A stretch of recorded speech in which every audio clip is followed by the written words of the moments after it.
Il se peut que les gens autour de vous trouvent ça bizarre, mais voici un conseil qui peut vous être très utile. Parlez-vous à vous-même, répétez-vous ces vérités. Dites-vous, Dieu est souverain, Dieu est sage, il ne fait pas d'erreur. Il ne laissera pas arriver des choses dans ma vie qui, au bout du compte, ne seront pas pour mon bien. Répétez à votre cœur les paroles de Dieu. Vous écoutez Réveille nos cœurs.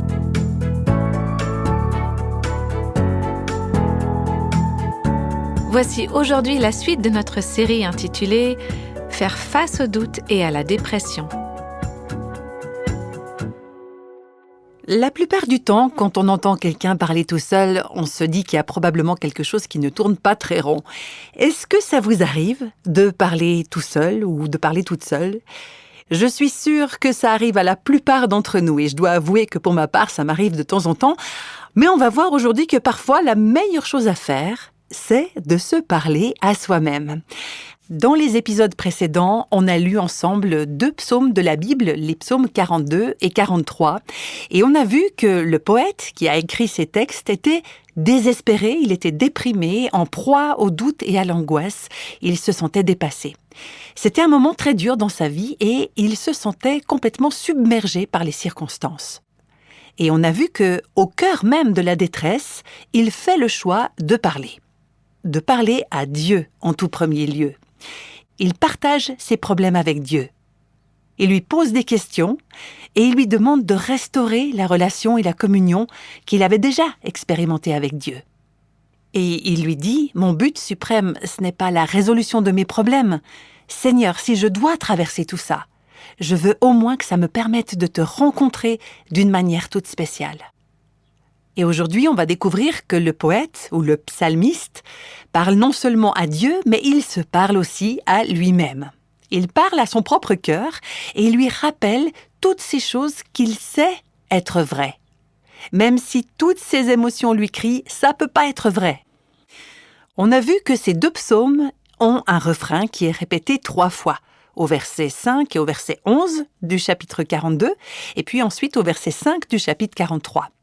Alors je vais vous lire ce refrain où le poète se parle à lui-même, où il parle à son cœur. Il dit au verset 5 « Pourquoi donc, ô mon âme, es-tu si abattue et gémis-tu au-dedans de moi ?»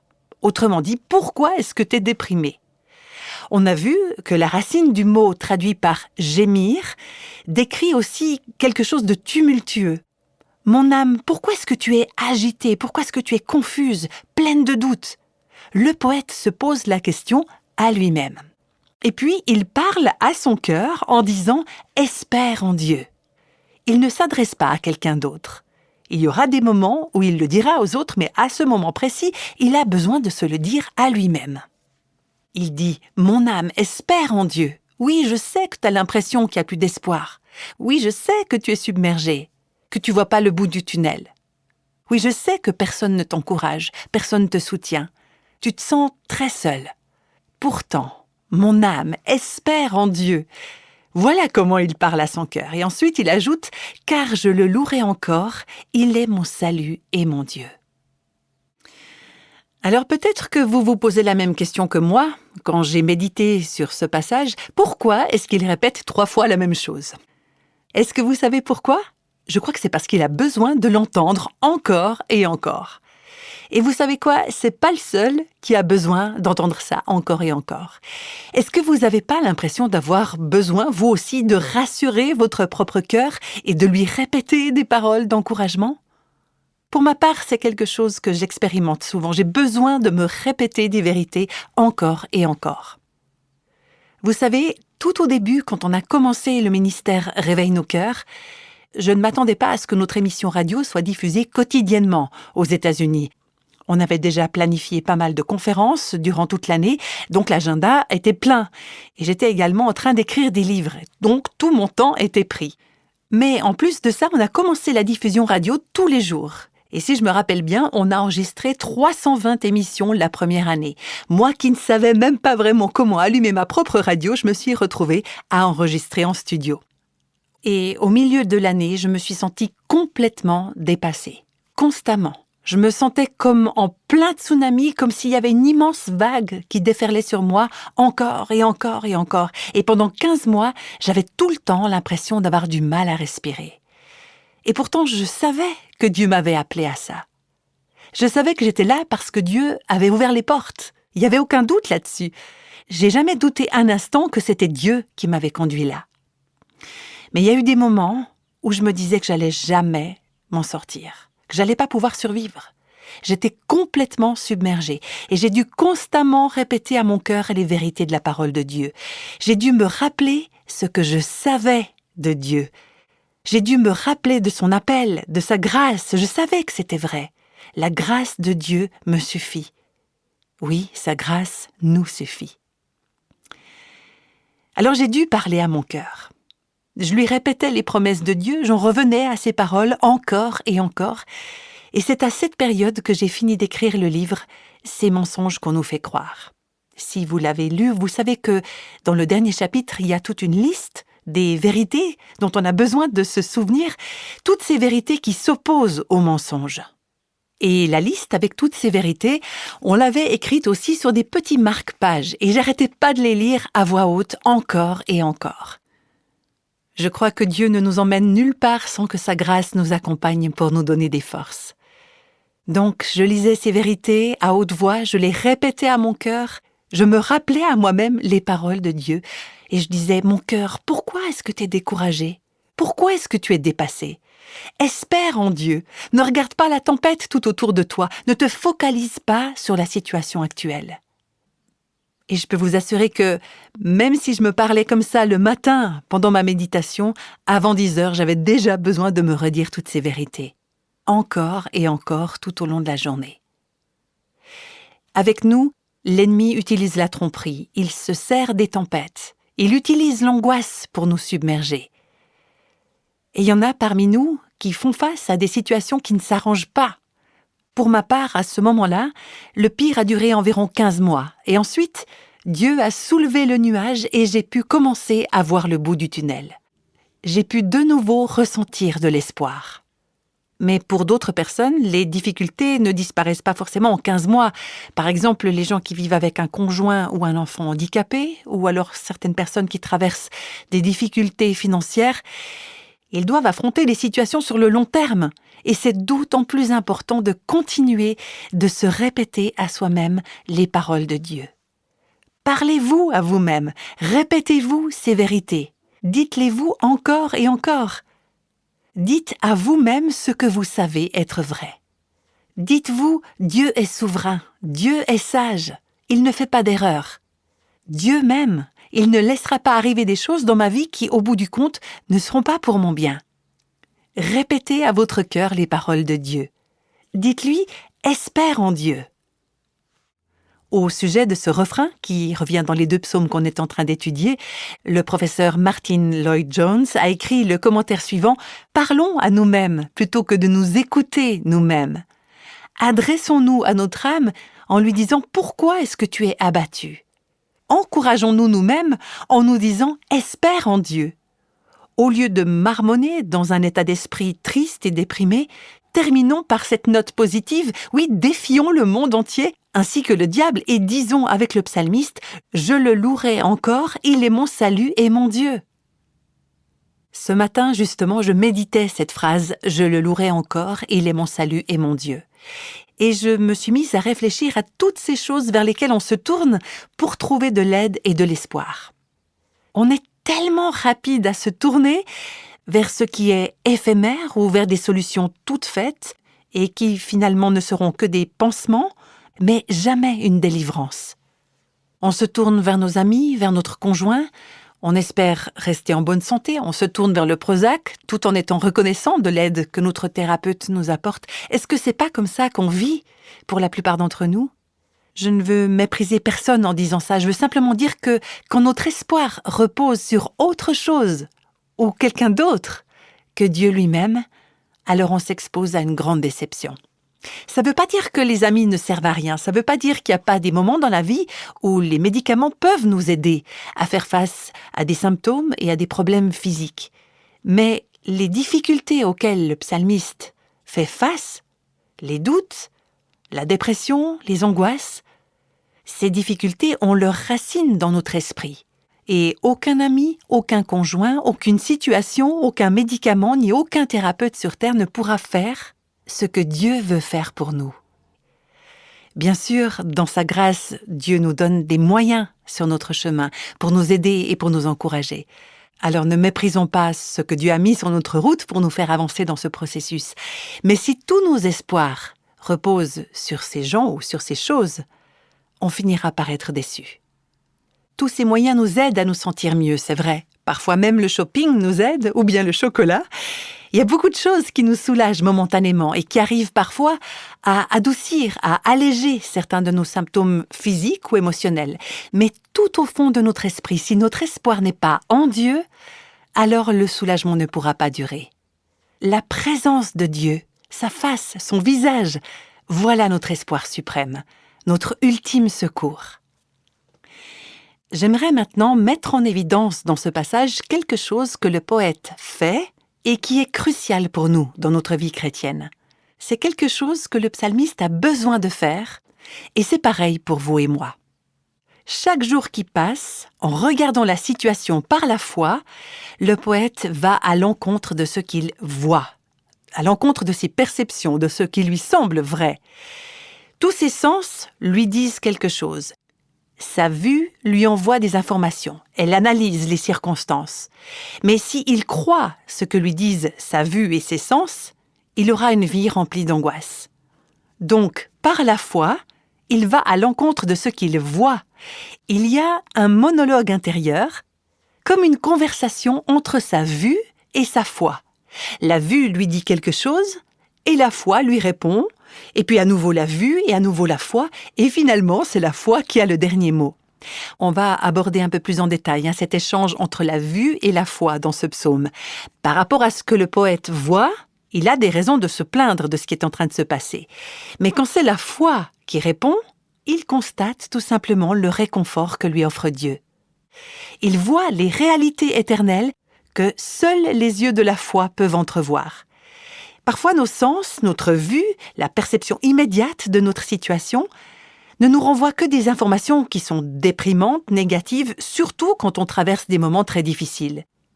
Et si on regarde seulement à ce qu'on voit, on va être très déprimé. Mais si on lève les yeux et qu'on regarde aux choses invisibles, aux réalités éternelles qui sont encore plus vraies que notre tempête actuelle, alors on trouvera du réconfort pour nos cœurs. On pourra dire à ce moment-là, « Seigneur, même si je te vois pas, même si je te sens pas, je crois que tu es là. Je crois que tu es encore plus réel, encore plus vrai, encore plus grand, infiniment grand que la situation à laquelle je suis en train de faire face aujourd'hui. » Au verset 1 et 2, par exemple, la foi dit « Dieu est là ». Bien sûr, le poète ne peut pas voir Dieu, et il se sent même abandonné par lui. Mais sa foi dit « Il y a un Dieu ». Et je veux être en relation avec ce Dieu. Alors il s'adresse directement à lui, malgré le fait qu'il ne ressente pas sa présence. Il lui dit « Comme une biche soupire après les courants d'eau, ainsi mon âme soupire après toi, ô Dieu. » Donc la foi dit « Il y a un Dieu, et mon âme désire le rencontrer. » Mais au verset 3 et 4, c'est la vue qui revient en disant « Mes larmes sont ma nourriture jour et nuit, pendant qu'on me dit sans cesse « Où est ton Dieu ?» C'est ce que dit la vue. T'es déprimé, t'es misérable, t'es angoissé, tout le monde t'a laissé tomber, et les seules personnes qui restent t'attaquent sans arrêt. Ça, c'est le bilan de la vue. Je suis pas en train de dire que la vue ne fait pas une description réaliste de la situation. Son bilan, il est tout à fait juste. La situation est bien telle qu'elle est. Mais ce que je veux dire, c'est que ce constat ne décrit pas l'ultime réalité. La foi vient contrecarrer la vue. Au verset 5, on voit que la foi lui fait face en disant « Espère en l'Éternel. Je le louerai encore. Il est mon salut et mon Dieu. » Et puis, au verset 6 et 7, c'est de nouveau la vue qui reprend le dessus en disant « Mon âme est abattue. Je suis en train de couler. » Mais la foi revient et elle répond encore au verset 8 « Que le jour, l'Éternel me montre son amour. Et ici, le mot amour est hesed en hébreu. Ça veut dire un amour engagé, un amour fidèle. Que le jour l'Éternel me montre son amour, je passerai la nuit à chanter ses louanges et j'adresserai ma prière au Dieu qui me fait vivre. Et ça, ce sont les mots de la foi. Le poète ne peut pas voir l'amour de Dieu.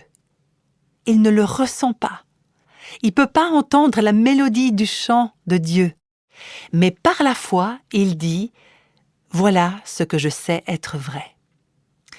Et au verset 9, la vue refait son apparition en disant « Pourquoi est-ce que tu m'oublies ? Pourquoi est-ce que je dois marcher dans la tristesse sous l'oppression de l'ennemi ? Mes os se brisent quand mes persécuteurs m'outragent en me disant sans cesse « Où est ton Dieu ?» Ce que la vue est en train de dire, c'est « Je crois bien que Dieu m'a abandonné ». C'est ce que mes ennemis me rappellent tous les jours. Mais voilà l'intrusion de la foi dans ce verset 9.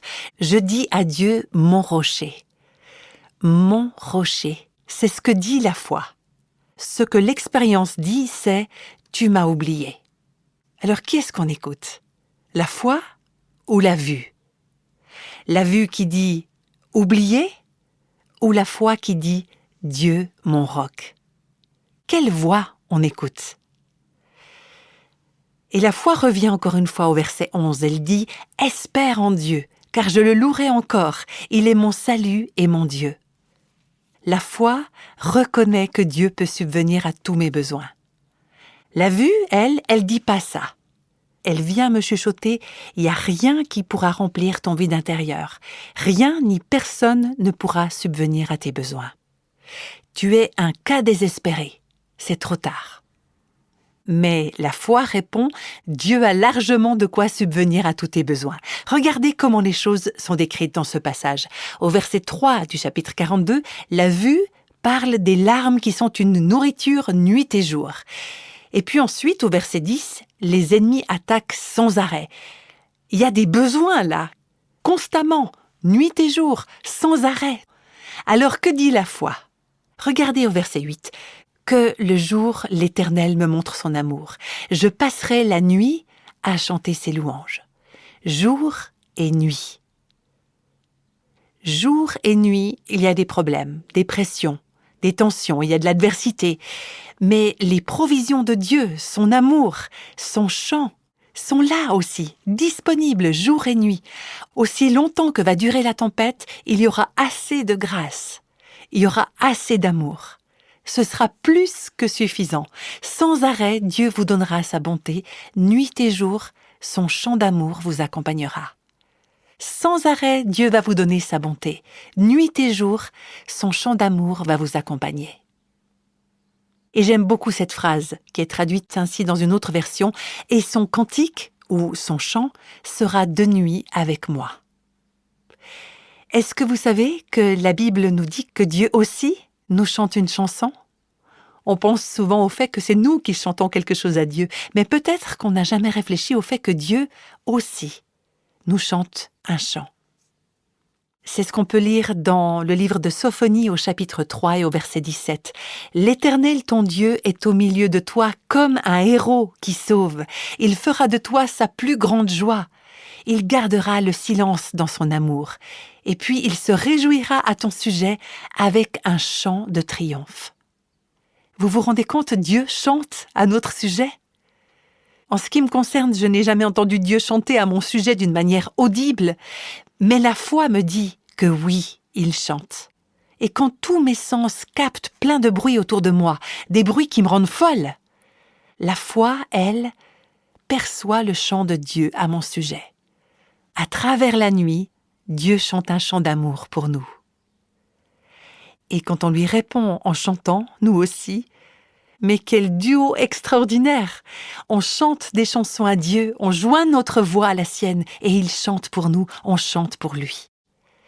Dans le livre de Job, au chapitre 35, on lit que Dieu inspire des chants d'allégresse. Pendant les premières années difficiles de l'organisation Réveille nos cœurs, et jusqu'à aujourd'hui, Dieu a fait quelque chose de très précieux pour moi. Ça a presque l'air un peu bête de le dire, alors j'hésite, mais pour moi, ça a été une chose très concrète.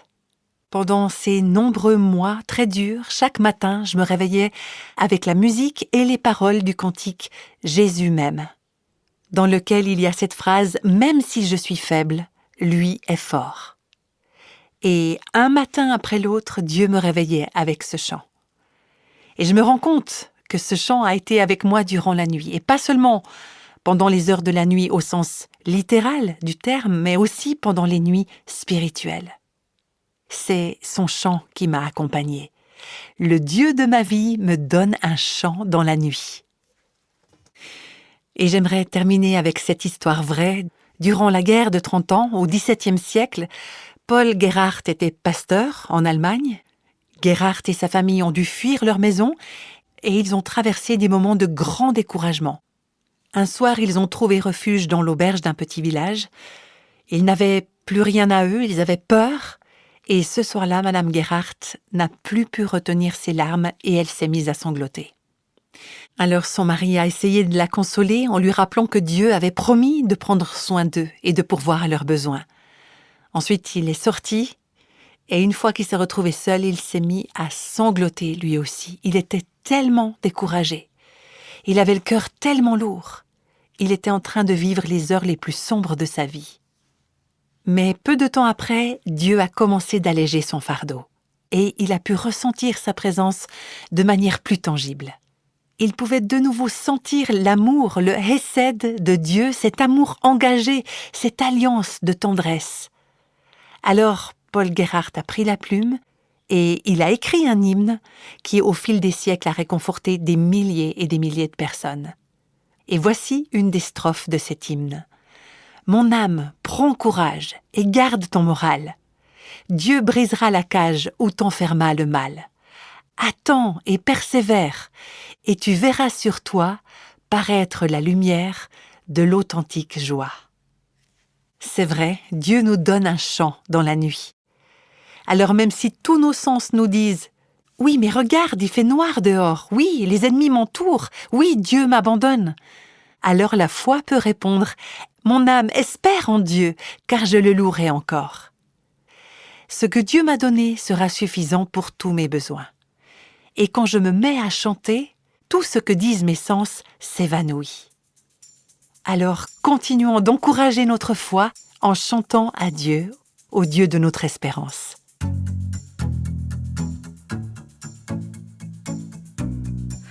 Voilà qui nous aide et qui nous prépare à faire face aux tempêtes qui nous submergent parfois dans la vie. Dans le prochain podcast de cette série, nous discuterons plus en détail des émotions et de la joie, une joie véritablement possible, même au cœur de la dépression et des doutes. Alors, à bientôt pour ce nouveau rendez-vous de Réveille nos cœurs.